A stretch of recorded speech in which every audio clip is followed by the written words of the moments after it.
I already knew who they were. Yeah.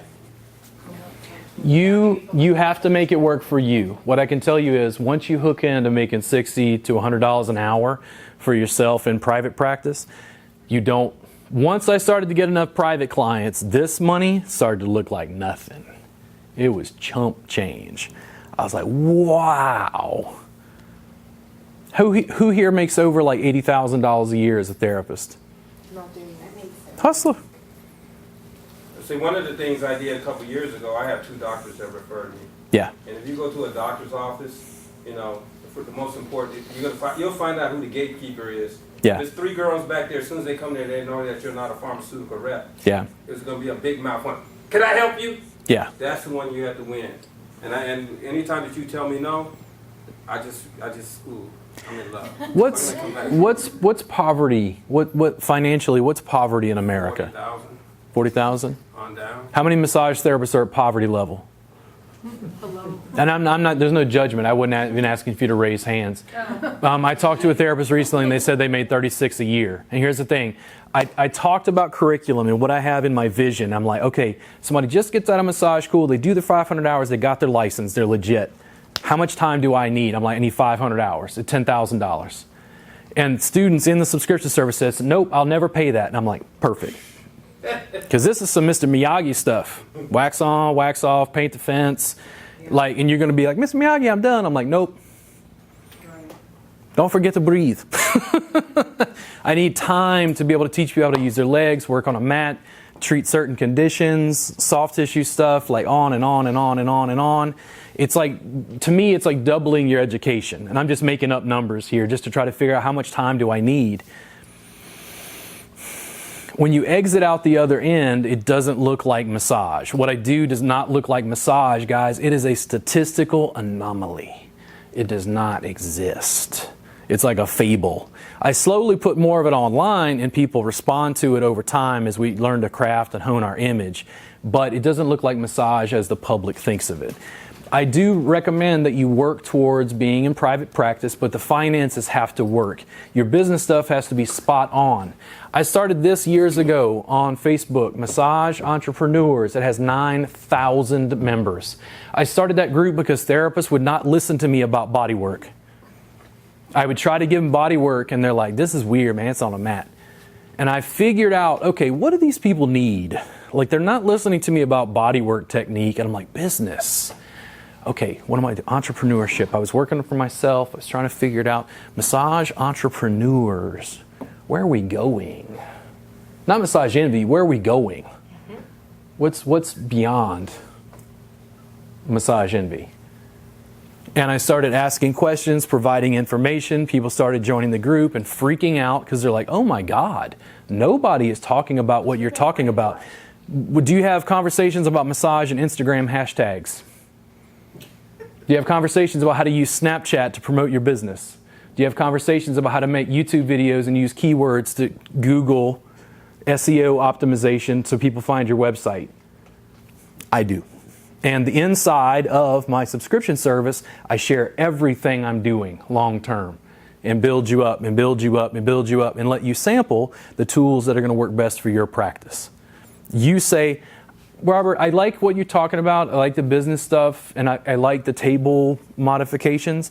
I'm not really interested in working on a mat. It doesn't matter. I still cover the table constantly.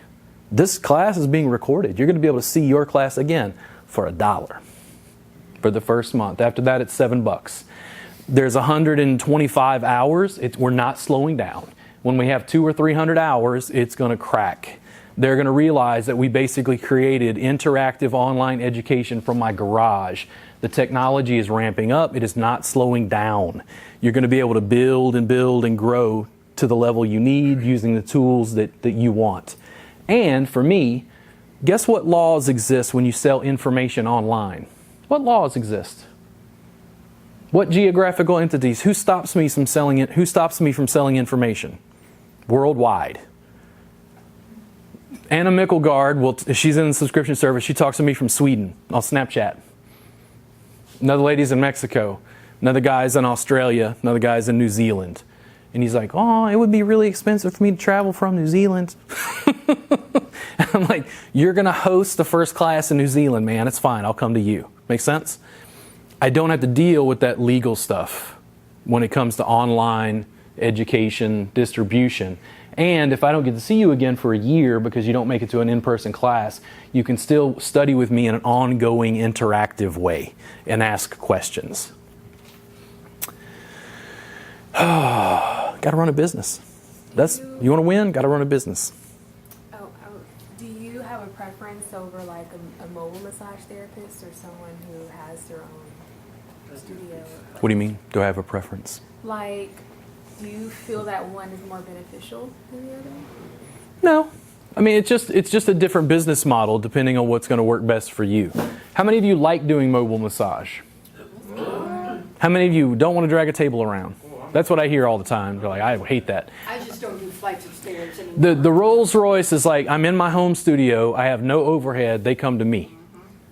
I literally wake up, wipe the crust out of my eye, take a shower, have some coffee, brush my teeth, and then the client's there. But see, I'm in the area, the average client in my area probably is worth like $250,000 to $500,000. Yeah. And right next to my office is a driving school that most of the, probably 90% of all the kids in Highland Park go there. So when they're in there, I've talked to so many mothers. It's just, you could do it. I'm 60, so I'm old school. I don't want to be dealing with all the Snapchat, all that. Don't have to. Just getting out and touching people. When I first moved here, I had to move here for family reasons. I didn't have any clientele, and I didn't have a Texas. Texas didn't recognize my Georgia license. Yeah. So I said, "The hell with it. I'm gonna go ahead." I still massage, and then I went to school. But I started at there's so many these suites, these salon suites here, and I would go in there and I work on the floor, but I didn't have any mats, and I would just double up like quilts and make it real soft. Yeah. And right out in the front where they go back, I talk to the manager. I was stretching people out on the floor, had my chair over there, and I built my clientele up within 9 months after I've been here. It's just becoming visible as long as you put yourself out there, and don't be afraid to talk to anybody. One of the things that I used to tell all my salespeople when I worked for Revlon, talk to 10 people a day. Talk to 10 people a day and introduce yourself to 10 people. And it's real funny when you do that, you'll never get a response within 2 or 3 days. It's always maybe 2 or 3 weeks later, a month, 3 months later. And they might have been in a car accident or they might have had a slip and fall, and you'll get that call. You will get that call. You are also the therapist that would most benefit from using social media. You know why? Because you already know how to do the business and marketing. No. But the thing is, in your case, you don't need it. But what I see is when you go to massage school, do they teach you how to use social media to build business? No. That was what this was. I don't want to make school owners mad. I'm very critical of their curriculum. I'm critical of what they're teaching as far as body work, and they're not teaching them marketing in the 21st century, but they grew up in the age of the yellow pages, guys. Right. It ain't yellow pages no more. It ain't yellow pages no more. Students will still ask me, they're like, Robert, why do you keep making YouTube videos? And I'm like, who owns YouTube? Google. Why does Google own YouTube? Well, I think it's search engine optimization. I guarantee you, if you go and look up Thai massage in Austin, you'll find me. If you look up Thai massage training in Texas, you'll find me. And that's the thing. It's like you don't know how to do all of that. You hire somebody. I'll teach it to you for starting for $1 a month. I screen share my social media channels and show you how to do it. And then if you ask me questions, I give you more information. And I base the information I give you so as not to overwhelm on your questions. I show it again and again and again. And guess what? I can sit down, I can teach you everything for free on YouTube. And you know what? Educators are like, dude, you got to stop. You've got to stop, man. You're giving it all away. And I'm like, the assumption is that, no offense, I'm not pointing you out, by the way. Okay. The assumption is she's going to do something with it. How many of you watch like interesting cooking? Do you get little cooking videos that float through your Facebook feed? How often do you make the stuff in those videos? Actually, a lot. You can teach people how to do everything. Mechanic teaches me how to change the oil in my car. By the time I get to the end of the video, I'm like, I'll just bring my car to him. Make sense? I can teach you how to do it for free, but people don't do anything. I can teach you how to use Instagram hashtags or whatever. I always just document sort of where I'm at, just like we're recording this, and we just keep going. We just keep going. We just keep going. We keep building. We keep growing. We keep changing. We keep developing. Social media also changes very rapidly, which means that what I teach you today about Instagram might not be the same in a year. It'll change. I wanted to say that I've been a long time massage therapist. I'm going for hiring clientele. Higher end.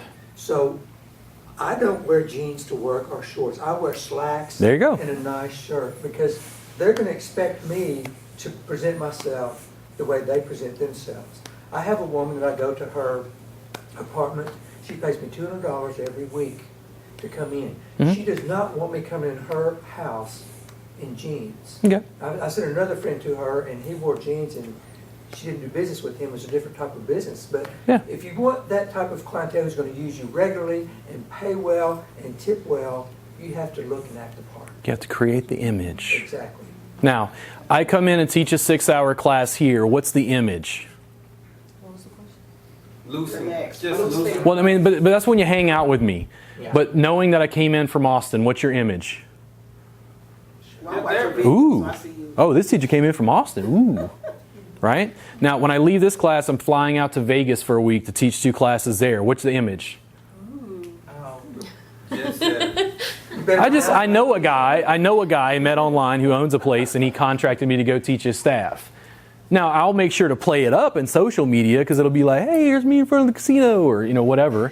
But at the same time, it's still me. I'm still loose, still relaxed. People have gotten mad because I wear Thai fisherman pants. And I'm like, you don't understand what I do. Well, you do Brazilian Jiu-Jitsu in slacks? No. And that's why it dictates some of the clothes I wear. Long term, what I did was I used video to educate people. They don't know what Thai massage is. Teach them Thai massage, Thai massage, Thai massage, Thai massage, Thai massage, Thai massage, Thai massage. Got a free Thai massage workbook, distributed worldwide. Got 7,000 people on my email list. That's work. That's a lot of work. Oh, that's work. Now here's the thing.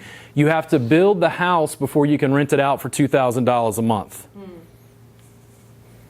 Now this is what people see, and they go, ooh, I want passive income. And I'm like, ooh, hold on. It ain't as passive as you think it is. Like, you have to build the private practice. Like once you get it rolling and you have clients coming in, it's pretty easy, right? It's nice. What is it like when you start? Well, when it starts, It's a whole lot of no. It's a whole lot of no. I'm like, they'll ask me, like, how do I build a business? I'm like, go home and watch Scarface and Hustle and Flow on repeat. I tell you though, Dallas is Watch, easy. Dallas You grind it out. It took me 3 years to get my business in Atlanta. Yeah. It took me like 9 months here. I work Different- a lot of legwork. It's- I would it's visit really easy businesses, here. pass out my business card, introduce myself, and just pretty much I let them know why I got into massage therapy, and I was Yeah. inspired by a car accident therapy that I received. Yep. So And if you're in sports, Different models. Go work on the high school students. The organic does not compete with the digital. You hit all cylinders when you do both.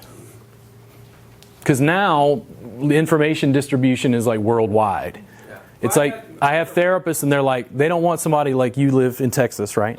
They don't want somebody from New York liking their Facebook page, their business page. They're like, it messes up Facebook's algorithm. And I'm like, are you trying to get a client or are you trying to get followers? And they're like, I don't understand what you're saying. And I'm like, the massage nerd, I think, has over 1 million subscribers. They don't live in his city. Don't help them. It increases his search engine optimization so that local people can find him. Does that make sense? There's a difference between having a follower. It's like I finally figured out through digital distribution, which isn't this, I could sell stuff to that guy in New Zealand. Make sense? I'm going to set up a coupon code for the subscription service. When I set that up, I'll let you guys know so you can file through. After class, I've got your email addresses, right? If you don't, make sure I have it. I'm going to send you a link with like a link to Massage Entrepreneurs, a link to the subscription service. We have enough of us here that I don't think all of you can sign up without causing like a ruckus because there's only one laptop.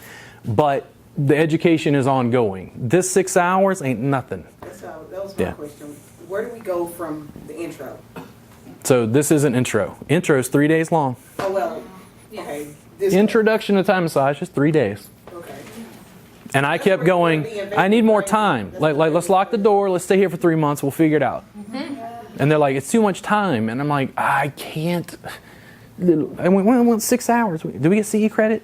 They'll get the subscription service for $1. Like, do we get CE credit? Where did everybody find you? I'm hearing everybody went on there. I just came in here Friday, got some supplies, and Happens. I said, man, let me see. I said, let me see what classes, because most of the classes, because I'm just around the corner, I've already taken. Yeah. And most of the instructors I know. And I said, I've never seen this name before. Yeah. So I had an educator in the massage industry come into the massage entrepreneurs group and get real, like, she took umbrage with the fact that I was teaching marketing. She's like, do you have a business degree? And I was like, no. She's like, well, where did you learn this? I'm like, I learned most of what I know about marketing from Eazy-E. Sell crack and then sling mixtapes out of the trunk of your car. Too short. That's not too short. This is not the marketing game that you think it is. It's like, are you willing to go for it? And that's it. That's how it is. Everybody's different. They'll resonate with different educators. I just want you to know this is ongoing. Do you have any other questions about business? And we'll continue talking about this as we work, by the way. Any questions about business? I do actually have Yeah. one more. So he brought up a good point about volunteering at like the high school. So it's huge in our small town, and so, but are there rules with that, with working with the high school students? I mean, something like this would be perfect because they're still clothed and all of that. Perfect. Vendor, go to the, all you Vendor. do is go to the HR department of that The district. district and just they'll do a W-9 and do a background on you, and then they'll give you permission to go into the school. Unless it's a small town and it's intimate, you know the principal, whomever, just go introduce yourself to the admin, get connected to the principal or the person that's over that department. And they'll let you in. Of course, you can't work on the kids, anybody under the age of 18. You gotta get parental permission. Okay, so just. But I would do teachers more than anything because they need the work. I mean, that's if it's a small town, go to Create create a flyer with I want to get offered 15-minute massage. How many teachers sign up? That's how many teachers receive. Anybody who come after, charge them. So, just to push it further, I think going to the high school, you ask them about their rules. I'm going to push it a little bit further just from my marketing perspective. You take Intro Thai with me. You decide you like doing mat-based work. You get certified. You run a Thai massage jam. You go to the high school. And you not only work on them, you show them how to work on each other. Do you see how it expands? Because you just have to show them a little bit, just to show them how to use knees and glutes. You're also helping younger people get comfortable with touch with physical intimacy. I'll ask women in class, so outside of massage circles, ladies, how much non-sexual, intimate, physical touch do you get? Usually laughter erupts. Little kids, right? Because the thing is, the culture as a whole has a problem with massage because we don't get any touch at all. And when we don't get any touch at all, it becomes like sexualized in a weird way. To me, that's how I see it. Yeah. What I've noticed over the years is with husband coming to me that is single, whether it's a male or female, if they get into a relationship, they back away from so much massage because they're getting that. Yeah. Oh, my last client, Saturday, she got married a year and a half ago, and this past Saturday's the first time I seen her. And she was so stiff, and she was like, I just told her, I got to go see my guy. She says, I just can't put up with this anymore. Education, business, touch, intimacy. It creates a platform where instead of just doing chair massage or just working on one at a time, you can actually educate them to work on each other. But here's the thing, you can work on 20, 40 people at a time. Because you're the teacher now. You're just showing them a little bit, but you become the expert. Now who do they want to get a session with? Who do they tell mom and dad about? What do they talk about? And they're like, Mom, this lady was teaching us Thai massage. What's that? It's like, Mom, she has us laid on mat. She shows us how to massage each other. Like, what? Everybody's naked? They're like, no, Mom. No, we're totally clothed. And you're like, whoa, what? You see what I mean? People have, about their bodies. Yeah. It's like the first time I touch a woman, it's real funny. One of the things that always kill me. They be like, oh, Forgive me, I forgot to shave today. Oh yeah. I do burly men. I do burly men with afros on their legs. You know Yeah. what I mean? So, other questions about business? Finish up. How do you guys feel about lower back? That's what you want to get to? Yes. Do you need a bathroom break? No? Yeah. Not everybody's good? I'm Okay. the oldest one in Cool. here. Who wants me to work on low back? Yes. I saw you first. Wait, did you want to be on camera though? That's fine. Oh, okay. Oh, I got this one.